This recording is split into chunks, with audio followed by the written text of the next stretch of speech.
Ay, it's a new world, gotta adapt to it. Innovation, information, more than the average. Rushing, please ignore the interruptions, cause this is digital discussions.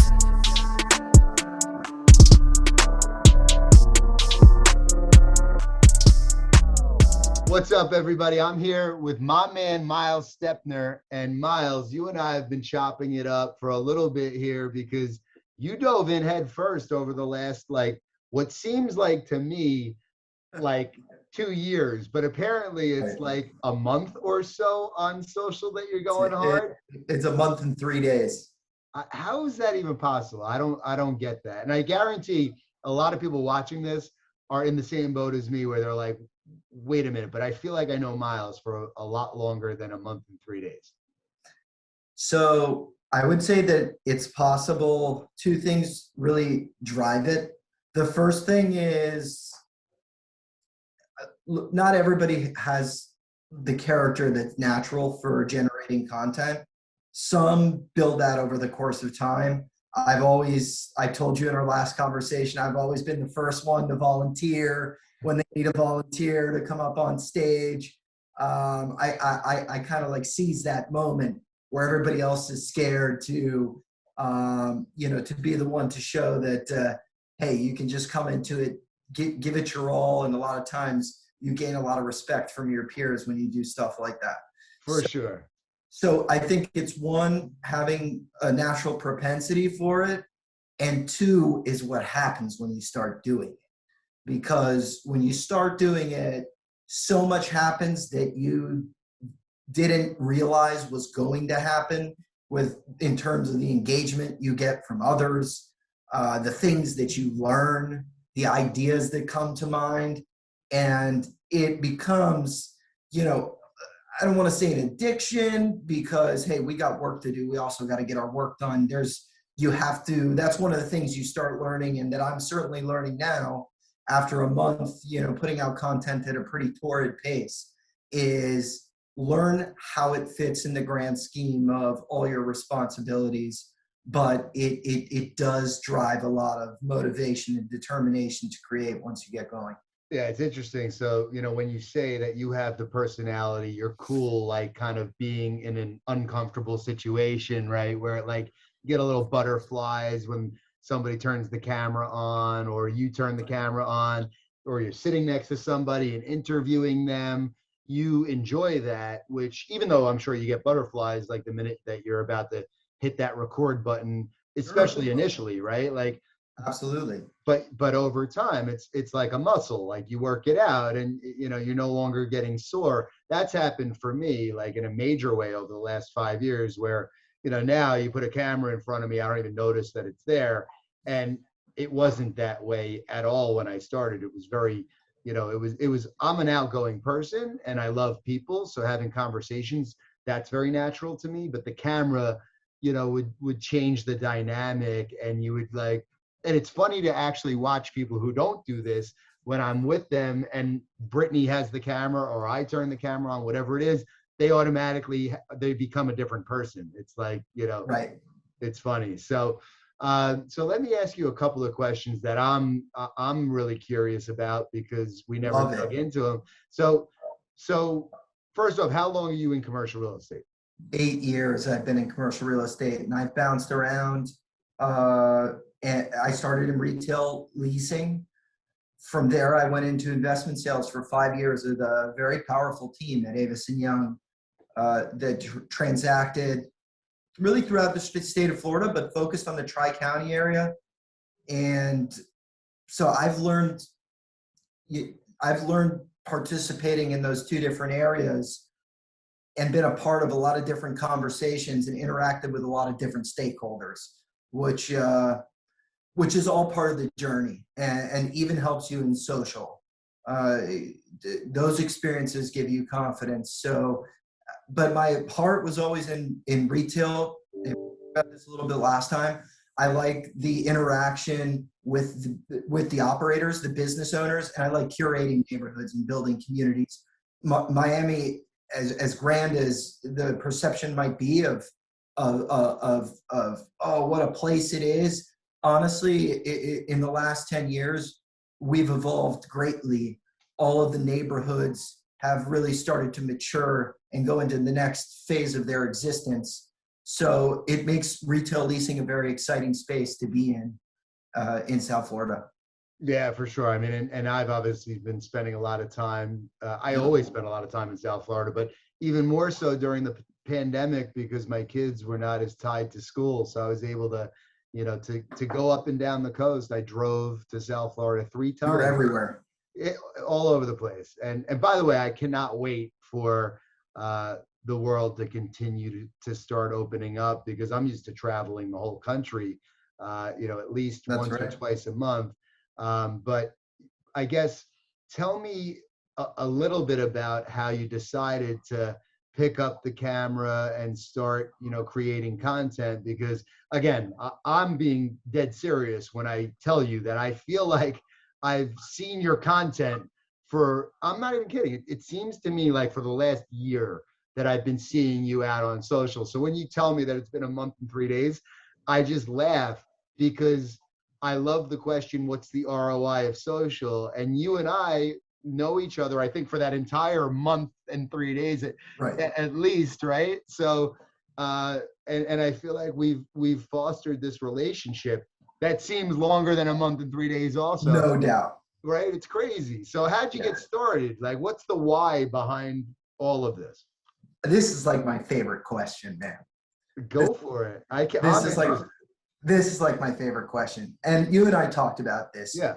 One of the biggest challenges in this business is learning how to scale, and that's learning how to scale in your production and learning how to scale in your visibility and your presence in the business.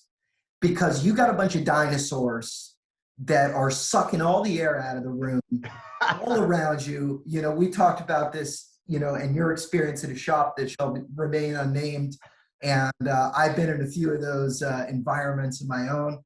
And here's the reality is that even in 2019, for every Gen Z hire, there were 3 55-year or older hires. Is that true? That's a true statistic. 3 out of every 10 hires in the real estate industry, 55 years or older. The Gen Z, 3 hires, because the skill set is a traditional skill set. Wait, hold on. Just to clarify. So at every 10 hires, only 3 were Gen Z. Only 3 are Gen Z. And 7 were over 55? And 7. That's mind-boggling, actually. I mean, and you think about why, right? And I have this in an article. I can send it to you. Please do. The skill sets required for our business are more of the traditional type, right? But that's changing quickly now. Technology and social media, sorry to the baby boomers, but that's our space. Yes.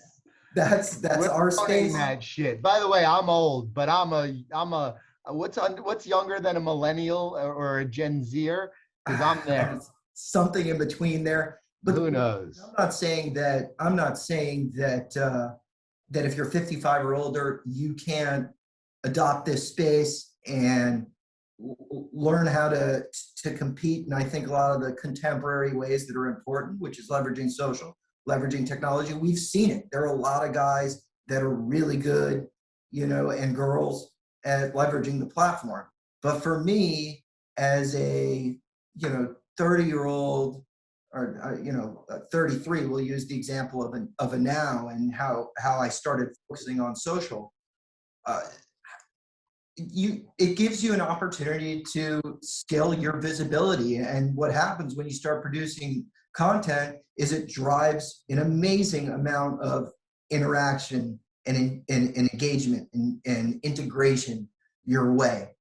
And you get more credibility with your peers. So I took something that I had been watching. I told you, I've been watching you. I've been watching Eddie Gonzalez, Kyle and Sarah, Beth Azor, Chris Reza, Carly Iacono, a lot of, the stars in our business leverage social media to create a very strong presence for themselves in the marketplace. And so I did it because I wanted to just start generating social media content. I like to talk. I felt there were a lot of things I'd like to talk about. I didn't know what else was going to come with it, which is a whole lot of relationships. But that was my edge on the dinosaurs, For sure. Well, here's the thing, because I like what I would say is that, I am all about trying to encourage people of all ages to dive into these platforms. Now, I completely agree that the folks over 55 are just the most reluctant to do it, because not only do they not think that it works, they have no interest, right? Like, it's just kind of like, oh, well, my kids are on Instagram. Why would I leverage Instagram for my commercial real estate business? Makes no sense to me, right? So I think, what's amazing about my age is that I'm in the middle, like I learned the business the old school way and became really good at it the old school way. And then I started to innovate and kind of, pioneer a lot of how now younger people are being introduced to leveraging social and creating content and using video and all these other amazing platforms that I obviously believe very much are critical at this stage to use to grow your business, regardless of what your job is, like where you are in commercial real estate. It doesn't matter to me. I know that if you have more attention, that you're going to do more business, because you're going to have more friends and more relationships and more information and blah, blah, blah, more and more and more. And so what I say to people, especially the older people who don't really get it and love to ask that question that I hate, what's the ROI of using social media? For me, it's very much, listen, I'm not suggesting that you can't do what you've done to be successful from the beginning of time till now. You should still be doing those things, but you should be incorporating tools that make you more visible here. So what you're doing and your persona and what the services that you can offer and your clients and all this other stuff, you're helping other people become more aware of what it is that you do and why you're so good at it. So when I speak to an older person, it's like they hear that it's like, okay, well, can I do what I used to do and add some of the stuff that's new and exciting about using social and all that other stuff? They're not hearing that. They're hearing, you can no longer do what you've done since the beginning of time. This is what you have to do now. And that's the biggest, like, I don't understand why people think it's or I have to do this or that. It's not or, it's do this and that, right? Yes. And that's what we talked about. It's like, why do people think that if they are using social media, they have to stop doing everything that they've done, also like canvassing, picking up the phone, all the other things that we do that make us successful in our business? No, do both. Yeah, no, that's, we talk about this, we talk about it's this and that. If you're not still doing the things that you've always been doing, social media content creation, it's a great component of what we do. It is never the driving force behind, our production, on execution level. After this call with you, I have to finish redlining an LOI, and I've got to send it back over to a broker. Believe it or not, you still work. Yes, that makes sense. Yeah, right. Believe it or not, I still do. I like I said, I have been on a pretty torrid pace here with my content creation. I've been finding, and I know that you've probably gone through this, many others have, finding out how it fits in your schedule, how frequently. Those are things that you find out organically over the course of time. And I'm finding that stuff out now as well. But to your point about, whether or not you should be doing what you've always been doing, or adding content creation and having it be a decision of one or the other. Listen, we're at an inflection point here in our business. And I'm talking there, the inflection point is everywhere. It's in not only how we operate as stakeholders in the business, asset classes are changing, office buildings, retail, et cetera, et cetera. And my point here is that you have a choice to make. You can either remain in the environment of the older generation and how they function, or you can go on your own, or you can go to another firm that promotes the technology, promotes the social media, has the culture in place, enables the culture that is rising up. Because like it or not, technology, social media, greater efficiencies in our business, these things are coming, and you have to be able to adopt them, or else you're going to get smoked by the Gen Zs and the millennials, who this stuff is entrenched in their characters, in their souls. Absolutely. And how do you relate, from a talent, right, acquisition standpoint? How do you relate to people that grew up, on smart devices and computers, like from the day they were born, basically, right? So for me, I'm a creative, and I always say that I kind of happened upon real estate. So the content creation, like I walked around college with a big ass camcorder, like literally recording everything. So this is not I just decided one day to be creative and be fascinated with video. Like that's been going on forever for me. But the tools got way better, right? So it's interesting. But so tell me, in the short amount of time that you're doing this, give me one example, aside from us actually becoming friends and chopping it up and jumping on this Zoom here and putting out an episode of Digital Discussions. Give me a positive thing that's happened to you as a result. I'm genuinely curious to hear. It could be more than one, but give me some things that have changed in that short amount of time that let you that drive home how important it is to continue doing this. So look, I have a lot of people that reach out to me I can tell there's a greater desire for them to connect with me, whether it be brokers or tenants that, I get random restaurants that follow me because I do a lot of, I once a week, we go out, we eat, we promote a restaurant. Typically everywhere I go, if the content comes to me, and I can promote, I always, say inform and then promote, inform and then promote. You always want to provide that value before you promote yourself or promote the concept. So just in general, I would say that I've had greater credibility get generated amongst my peers. I also think another benefit has been this fearlessness that's kind of come over me. That's been pretty interesting and unique. We talked about this too. We're going to be dead in 80 years. Maybe we can get a little, I hope it's 80 years, man. Yeah, Like, yeah, I know, right?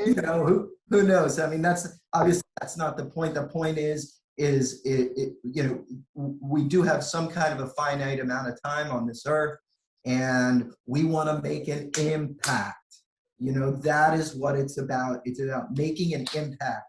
That's the big. It's funny because for me, it's really that's the word right there. That's the word. Like it, of course, if the business is going to grow and we're going to do better as a result of all these things, that's awesome. But I truly enjoy adding value to other people, and I think that becomes pretty obvious, over time. Like I'm not doing this because I think that you and I are going to do a deal and I'm going to make money as a result of, like, by the way, I believe money doesn't lead, it follows. So the reality is, by me providing value to you, and it's the universe, that's exactly how the universe works. And I think that the people who actually that I know that use social media are more about being able to provide Yeah. value to others. And that, have you found that in the community that's out there?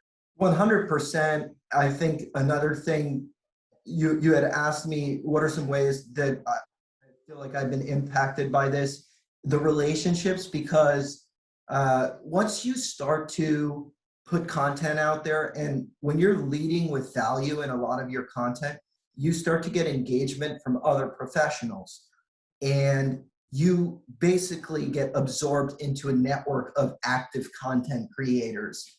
So I want to call it. Okay.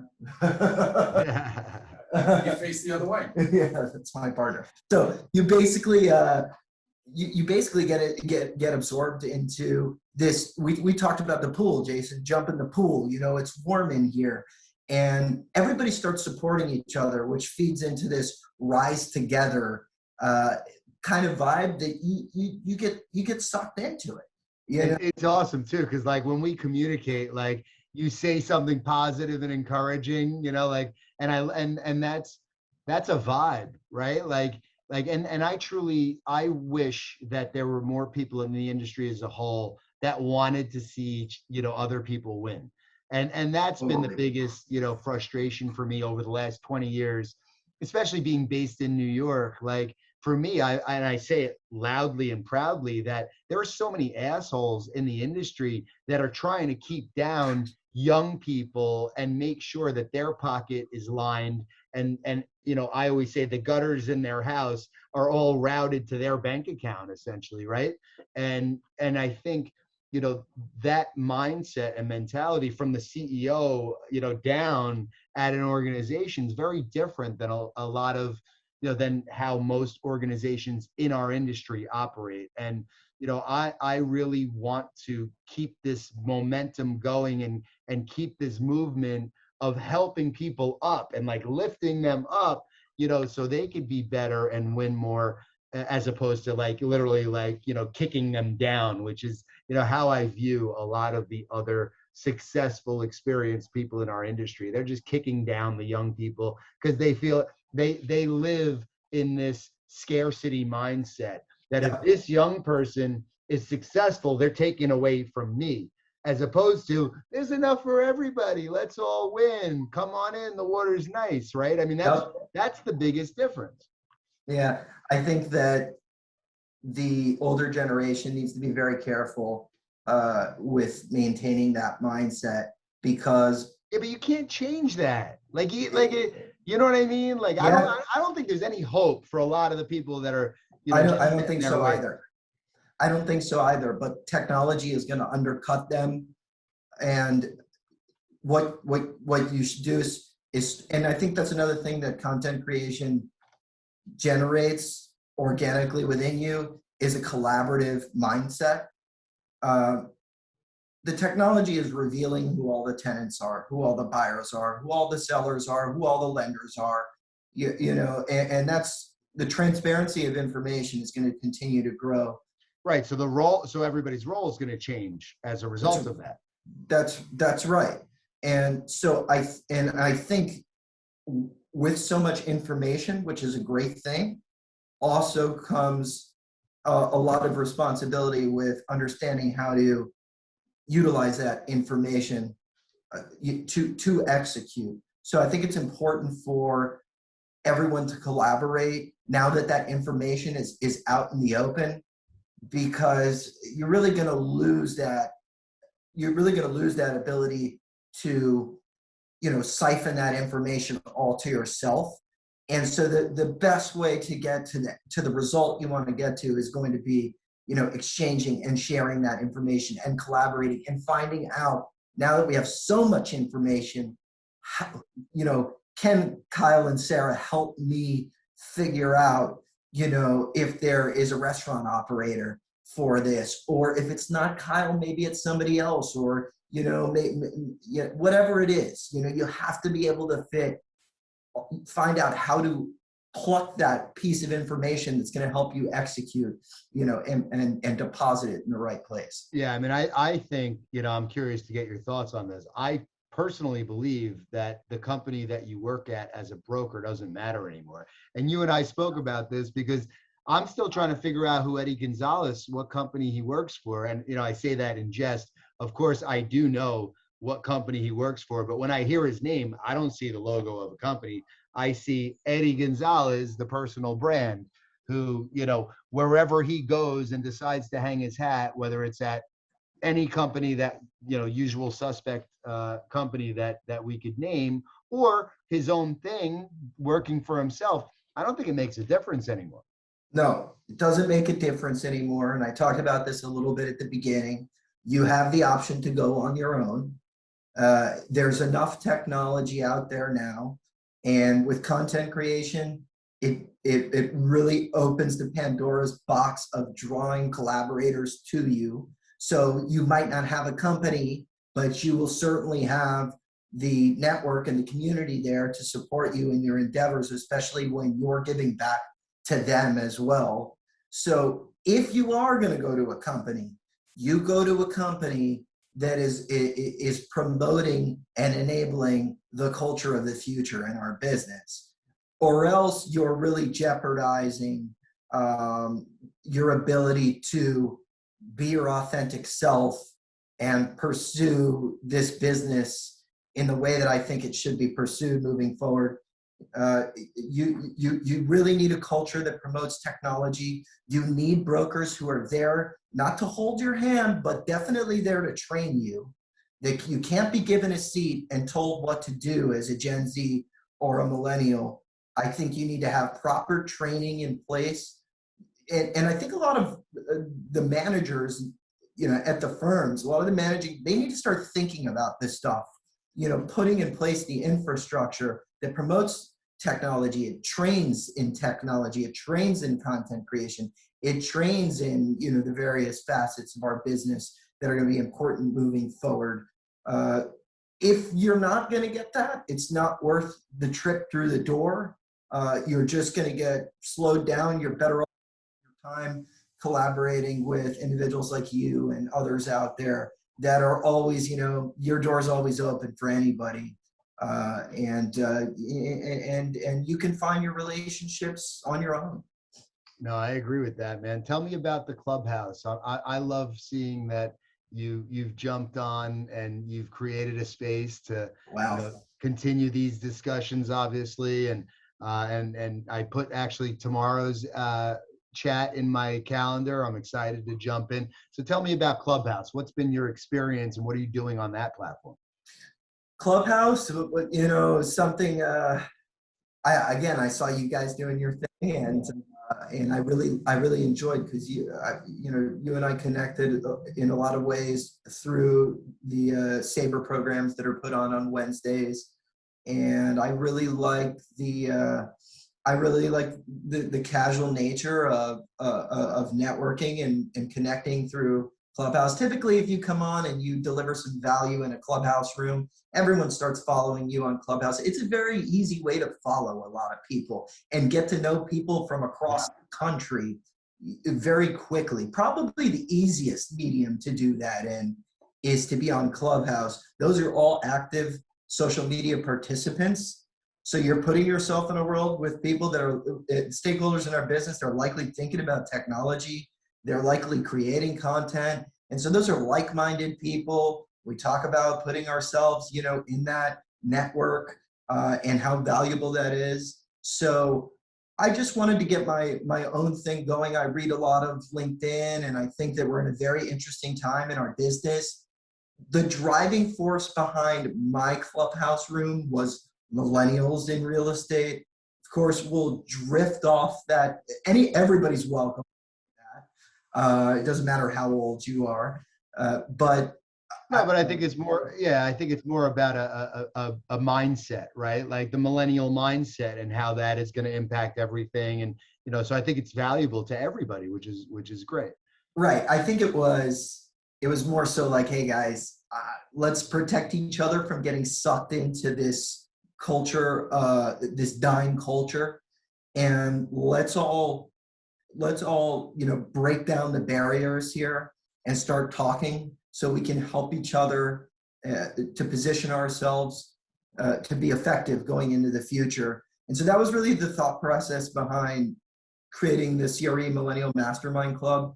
Is let's talk about some of the issues that are impacting millennials. Let's talk about some of the issues that are impacting different asset classes, your daily approach to your business, your daily approach to yourself. Let's talk about these things and how they matter. And Clubhouse is a different animal than Instagram or LinkedIn. It's different. I think Powerful though. It's powerful. It's powerful. It's a little more, what I found with Clubhouse is it's a little more work to keep engagement levels up on Clubhouse. You have to be very careful about what time you're doing it, how often you're doing it, because everybody's working, right? And you also have to make sure that your material is compelling if you're going to keep people sitting there for an hour.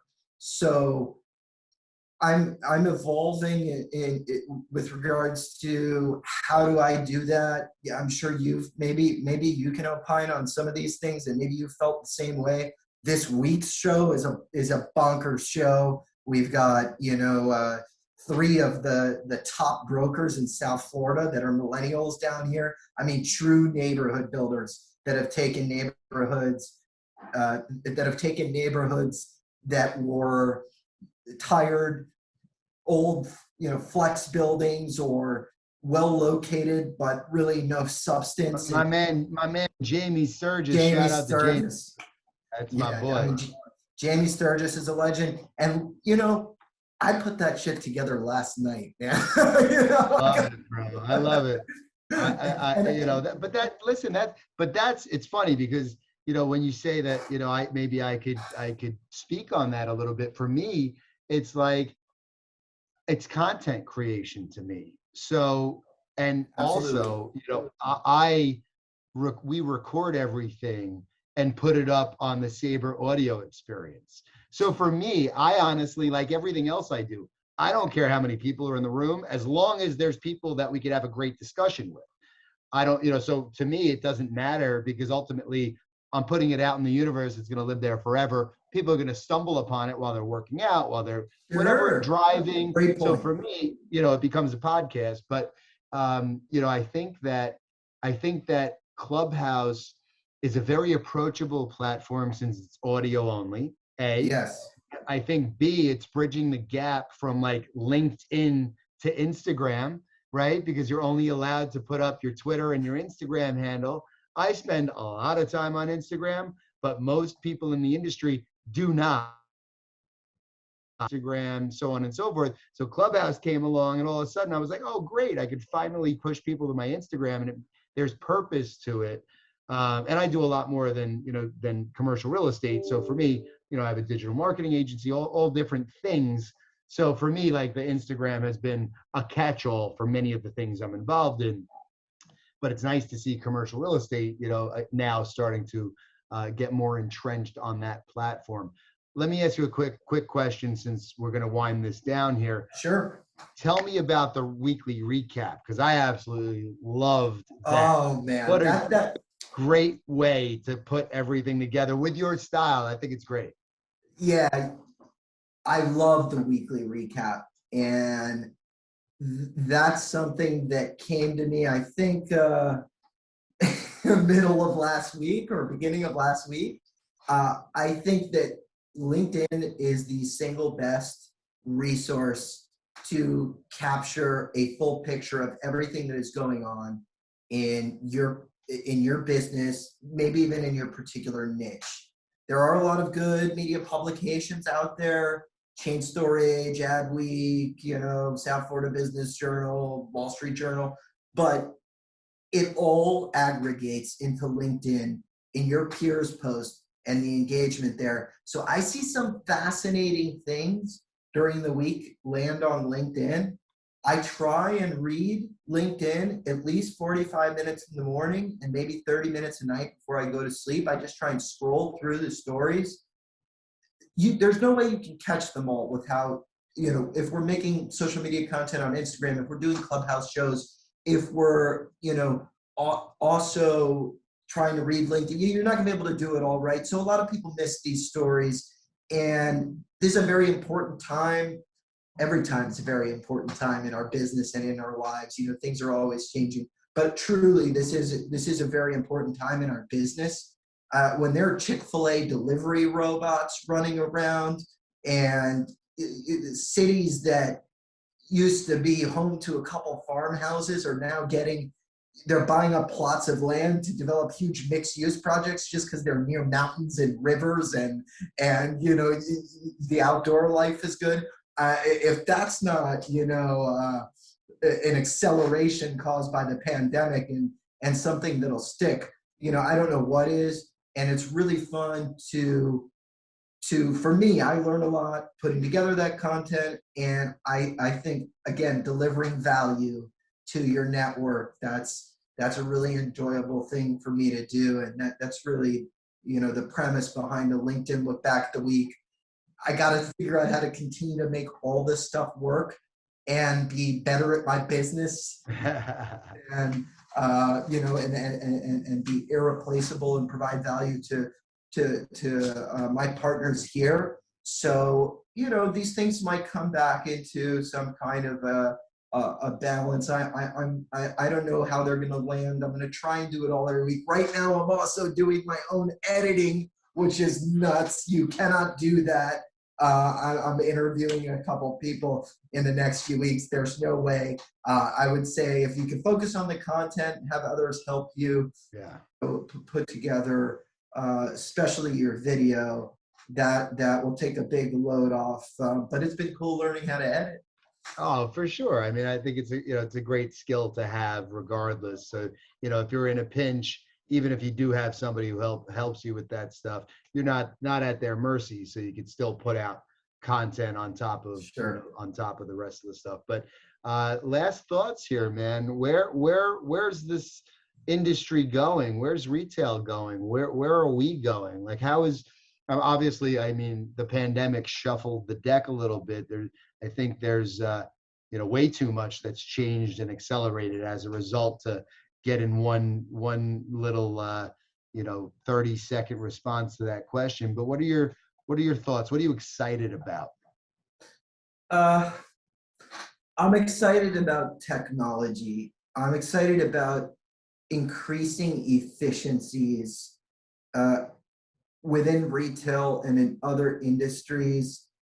And I'm excited about how the pandemic has accelerated everybody's use of social media platforms, because I think it's to everyone's benefit to get together and collaborate so that we can keep up with the speed at which things are changing. Like you just said, you know, there's a lot that's changed. You know, how do we figure out what's going to stick, what's not going to stick? So I'm excited for curing a lot of the inefficiencies that existed, because that will provide a better customer experience, consumer experience. It'll provide a better experience in retail for the associates of these companies, like these Targets and these Walmarts. If they can make a better experience for their own associates, they're certainly going to make a better experience for the consumers. And I think that's ubiquitous across society. If you're a family developer, you're trying to enhance the experience of the multifamily building, make things touchless, you know, easy access, you know, office, I think more flexible work environments, hybrid work environments, take into account, you know, Gen Z and millennials and the differences between the older, you know, the baby boomers who maybe want to spend more time in the office. So, but in general, I would just say technology is something I'm really just trying to constantly stay, you know, with my eyes focused on, so that I can keep up and use it to my benefit, just like everybody else will be. Love that, brother. Where can everybody find you? So everybody can find me. I'm pretty active on Instagram. I would say Instagram is where I'm most active. Just my name, @Myles Stepner. You could also follow me on LinkedIn. I'm going to try and get more active on LinkedIn. Right now it's been Instagram and Clubhouse. It's hard to do that. Stay busy, edit your own videos. So, but you know, you could also call me or email me, Jason. I'm happy to drop my info and, wherever this is posted. We'll drop that right down there. So we're good. The text is right under your face. We're good. So there you go. Anybody can call me or email me anytime. This is a really exciting time for me, to be growing and collaborating and making relationships with guys like you, Jason. So I'm really excited, and looking forward to making some great things happen in the coming years here. Yeah, brother. Listen, I appreciate you. I'm excited. I'm so excited to be on your journey with you and to keep doing big things together. We're just beginning. We're just beginning. And that's really exciting. So thanks so much for having me on this. Of course. Crushed it. I think we put some great content together. I think so. Absolutely. Yeah. We'll have to figure out a way to collaborate more on some stuff, whether it's a Clubhouse thing monthly or whatever it is. Let's figure it out. Okay, time to go out, edit some LOIs here. Enjoy. Peace. Okay, buddy. Take care, man. Cause this is digital discussions.